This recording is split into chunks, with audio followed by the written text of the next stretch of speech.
حضرت موسیٰ علیہ الصلاۃ والسلام فرعون کے دربار میں پہنچے اور فرعون نے پھر ان سے کہا کہ ان ھذا لساحر علیم، یہ تو جادوگر ہے اور جاننے والا جادوگر، بہت اچھا جادو آتا ہے اس کو. فَلَنَأْتِيَنَّكَ بِسِحْرٍ مِثْلِهِ، اے موسیٰ ہم بھی ایسا ہی جادو لے کر آئیں گے اور ہم تجھ سے مقابلہ کریں گے جادو میں. دیکھو اللہ تعالیٰ کی ایک عادت کیا ہے کہ اللہ رب العزت جس پیغمبر کو جس قوم میں بھیجتے ہیں نا اسے معجزے اسی حساب سے دیتے ہیں، کیونکہ وہ لوگ اس چیز کی حقیقت کو سمجھتے ہیں. حضرت موسیٰ علیہ السلام کا جو دور تھا نا، یہ بہت خوب اچھی طرح سمجھو. حضرت موسیٰ علیہ السلام کے دور میں جادو کا بڑا زور تھا. کرتب جیسے ہوتا ہے نا، آج کل آپ نے یوٹیوب پہ ویڈیوز دیکھی ہوں گی، رومال سے کیا نکال دیتے ہیں؟ کبوتر. یہ جادو ہے. تو یہ فن جو ہے نا یہ بڑا عجیب ٹیکنیکل فن ہے. نظر کا کیا ہوتا ہے اس میں؟ دھوکہ ہوتا ہے.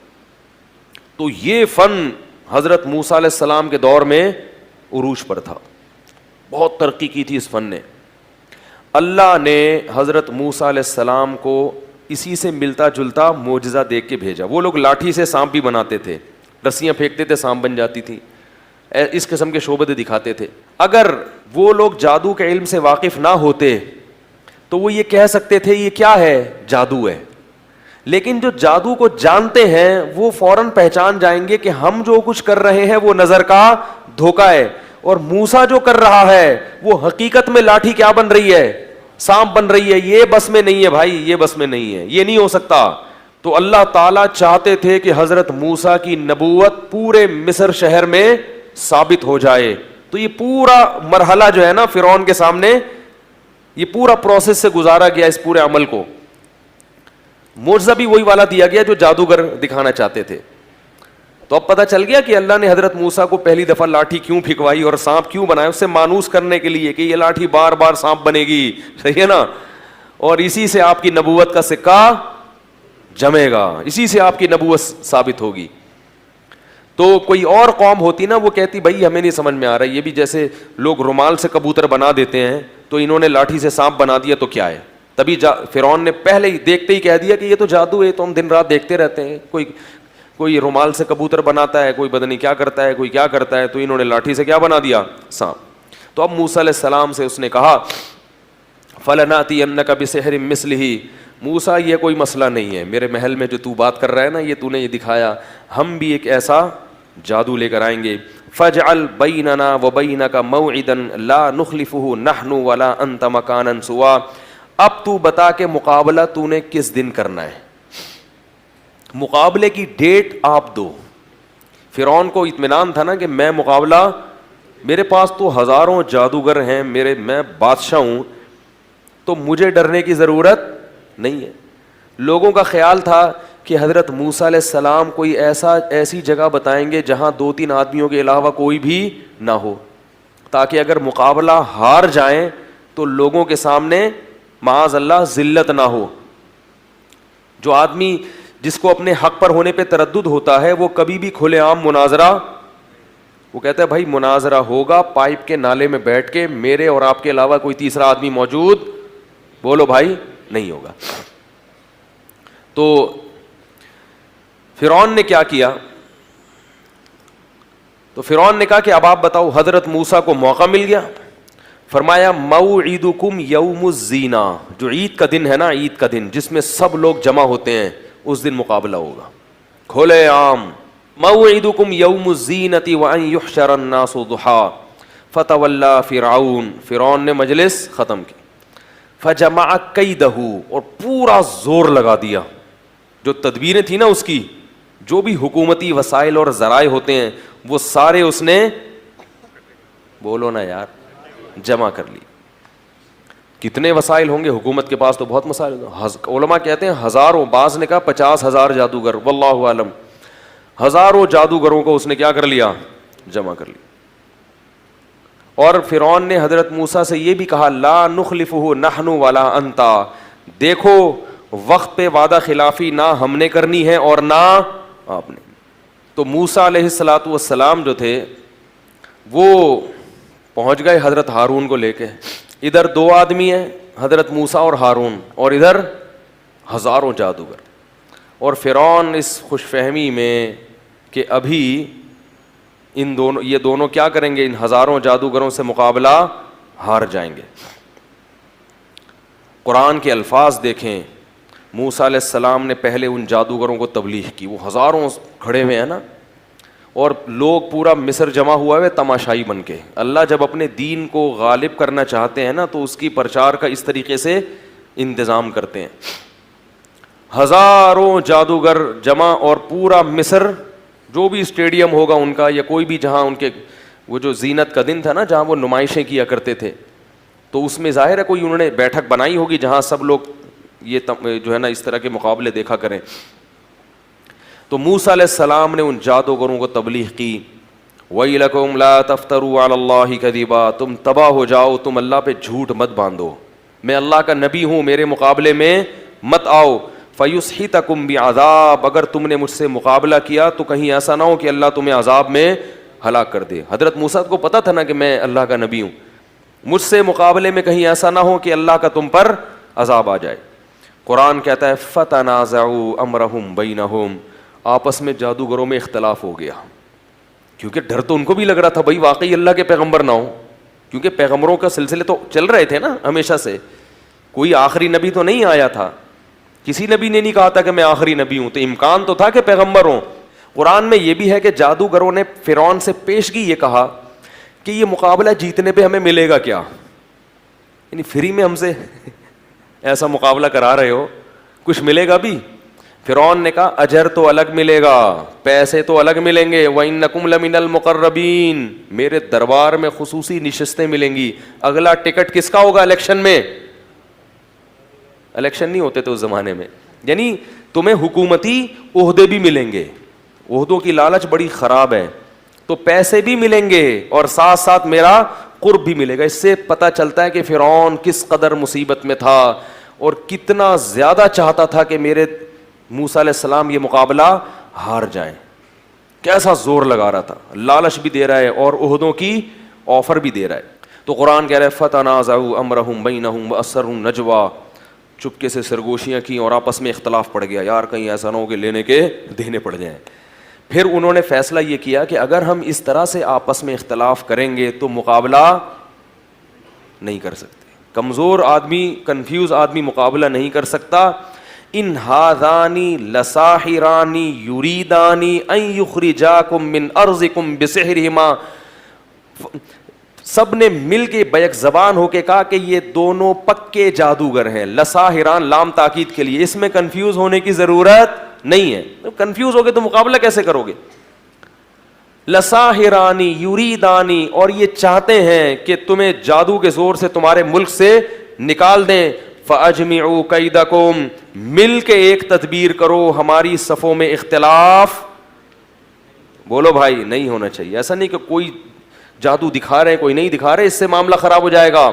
فَأَجْمِعُوا كَيْدَكُمْ ثُمَّ أَتُوا صَفًّا، اور صف بستہ ہو کے ایک ہی وار کر دو موسیٰ کے اوپر، ایک ہی وار پھینکو سب مل کے، کیونکہ اکٹھے حملہ کرنے میں کیا ہوتا ہے بولو بھائی، نقصان ہوتا ہے۔ پھر جب مقابلے کے لیے کھڑے ہوئے اور سب نے فیصلہ کر لیا کہ بھائی یقین کر لو کہ یہ کیا ہے، یہ بھی اللہ کی طرف سے تھا نا، اللہ دکھانا چاہ رہے تھے، اگر مقابلے سے ہی فرار ہو جاتے تو یہ منظر کہاں نظر آتا۔ اب کیا کہتے ہیں، قالوا یا موسیٰ اما ان تلقی و اما ان نکون اول من القا، یہ مقابلے کا نا ایک اسٹائل ہوتا ہے سامنے والے پہ بھرم ڈالنے کے لیے، اے موسیٰ تو نے پہل کرنی ہے یا ہم کریں، بتا بھائی، ٹھیک ہے۔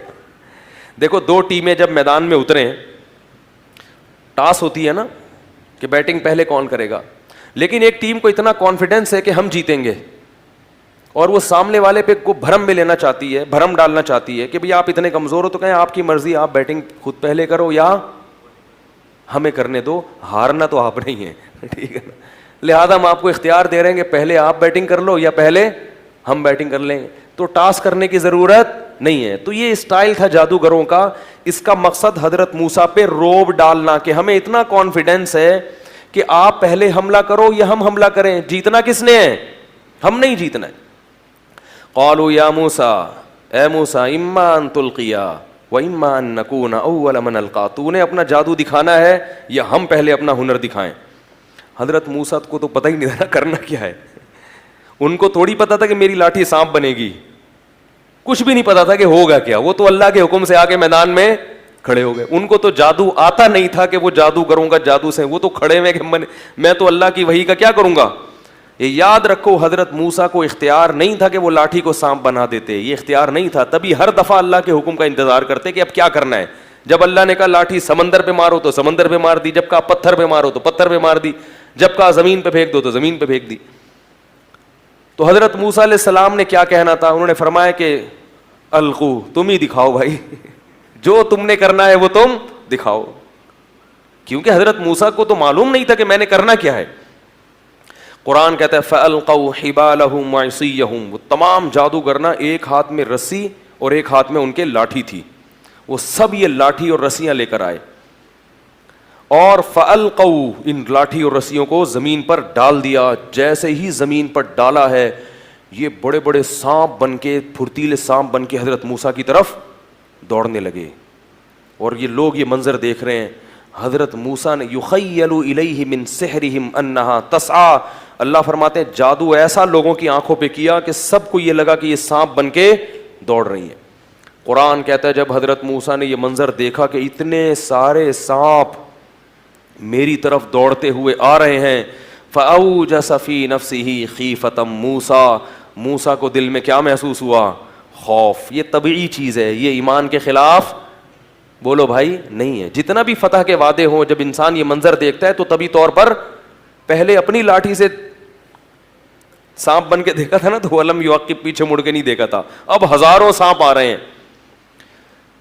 فأوجس فی نفسہ خیفۃ موسیٰ, موسیٰ نے اپنے دل میں کیا محسوس کیا, خوف. اللہ فرماتے ہیں قلنا, ہم نے وحی کی, لا تخف اے موسیٰ, خوف مت کر, انک انت الاعلی, آج کے دن تو ہی غالب رہے گا.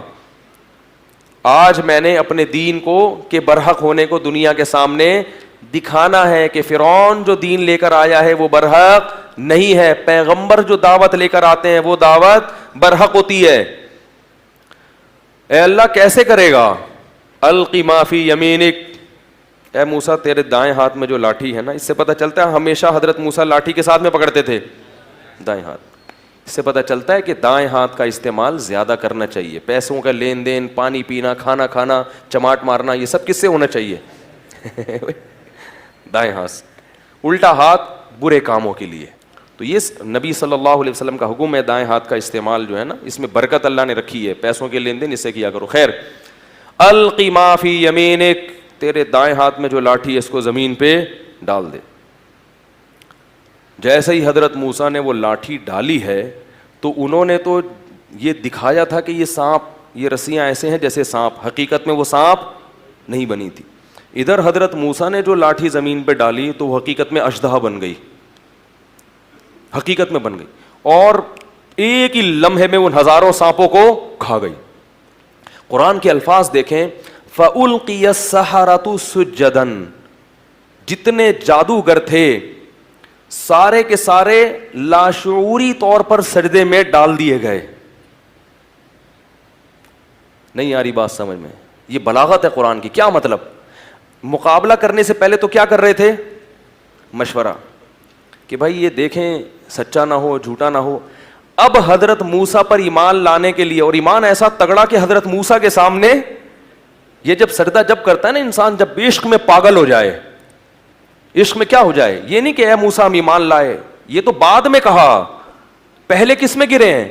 یہ بالکل ایک ایسی اندر کی کیفیت ہوتی ہے کہ جب انسان کسی کے عشق میں پاگل ہو جائے نا, بالکل اس کو یقین کر لے کہ یہ سچا ہے اور یہ بہت بزرگ و برتر ہے, تو انسان اپنے جسم کے سے جو ہے نا پہلے ثابت کرتا ہے, زبان کا استعمال بعد میں. تو قرآن کے الفاظ ہیں کہ حالانکہ پہلے مشورہ کر رہے تھے مگر اب مشورہ آپس میں نہیں کیا, ایسے دھڑام سے سجدے میں گرے ہیں کہ گویا ان کو کسی طاقت نے گرا دیا ہے, یعنی ارادہ بھی نہیں کیا. اس کو کہتے ہیں نا کہ آپ بعض دفعہ لاشعوری طور پر کسی چیز سے اتنے متاثر ہو جاتے ہیں کہ اس کے لیے آپ کو سوچنا نہیں پڑتا, بغیر سوچے وہ کام ہو جاتا ہے. اتنا متاثر ہو گئے حضرت موسیٰ سے کہ بھئی یہ تو سچا نبی ہے, یہ کیسے انہوں نے لاٹھی کو اژدہا بنا دیا, یہ تو ممکن ہی نہیں ہے.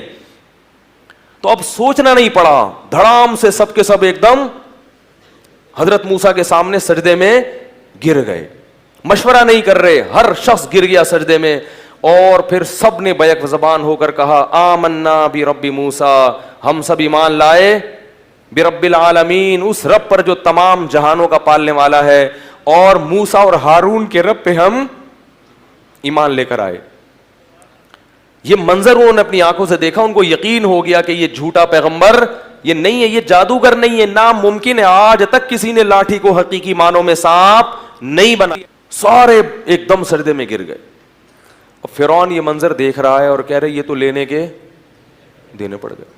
جن کو مقابلے کے لیے لایا تھا وہی نہ صرف یہ کہ زبان سے کہہ رہے ہیں کہ یہ جادوگر نہیں ہے. نہیں, جادوگر یہ کہہ سکتے تھے نا کہ یہ جادوگر نہیں ہے, بس یہ تو اگلا اسٹیپ ہے کہ یہ نبی ہے, پھر یہ اس سے اگلا اسٹیپ ہے کہ ہم ایمان لائے, اس سے بھی اگلا اسٹیپ ہے کہ کیا اس کے سامنے سجدے میں گر جاؤ. جو آخری انتہا تھی اس سے جادوگروں نے اپنے عمل کو اور اپنے ایمان کو شروع کیا.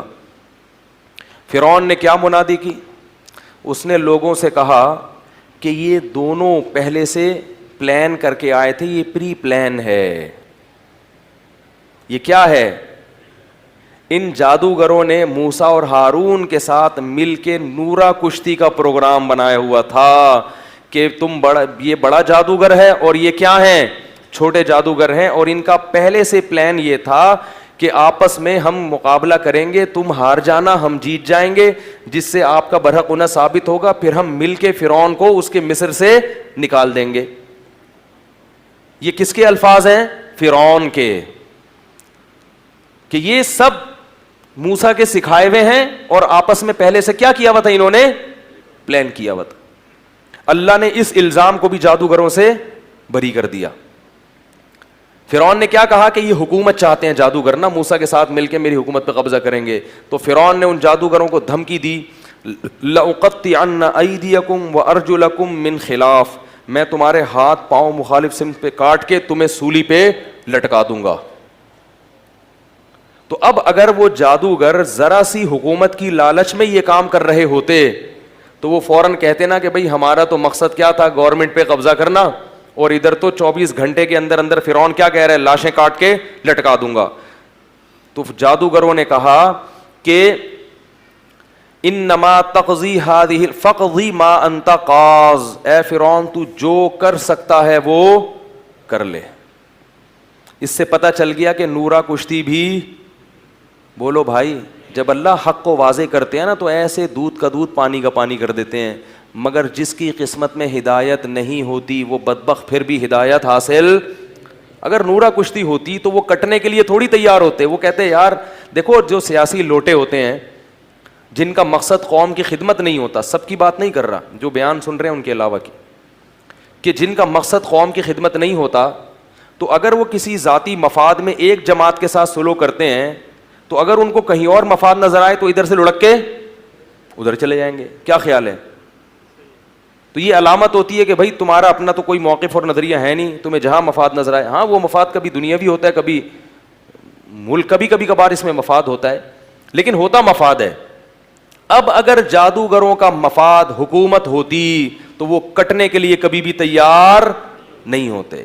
تو جادوگروں نے کیا کہا فرعون کو, جب فرعون نے دھمکی دی, جادوگروں نے کہا لن نؤثرک علی ما جاءنا من البینات, اے فرعون موسیٰ کے برحق ہونے کے جو ہمارے پاس دلائل آ گئے ہیں نا, ان دلائل پر اب ہم تجھے ہرگز ترجیح نہیں دے سکتے. وما جاءنا من الحق, اور حق ہمارے پاس آ گیا ہے, اتنا واضح آ گیا ہے کہ اب ہم تجھے ترجیح نہیں دے سکتے. انا آمنا بربنا, ہم اپنے رب پر ایمان لائے ہیں, موسیٰ پر نہیں. اصل ایمان کس پر ہے؟ موسیٰ کے رب پر. یہ تیرا اور موسیٰ کا مقابلہ نہیں ہے, یہ تیرا اور رب کا مقابلہ ہے.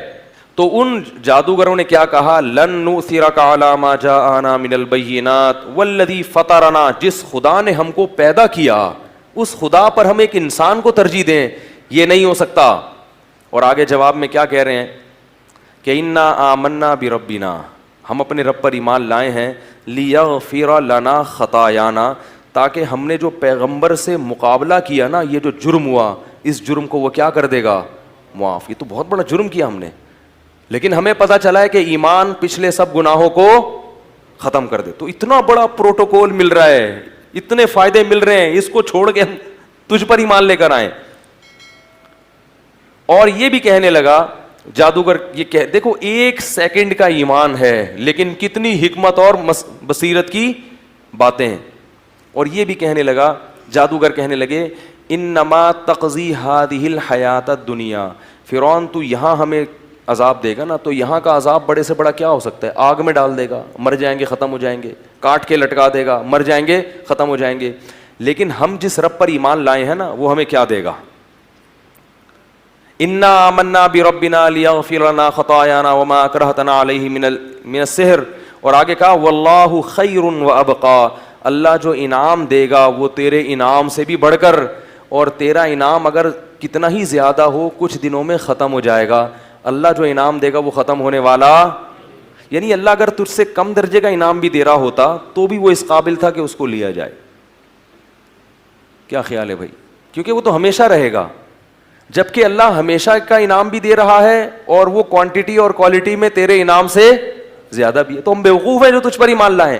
دیکھو یہ جادوگروں کی بات اللہ کیوں نقل کر رہے ہیں, یہ ہمیں سبق دیا جا رہا ہے.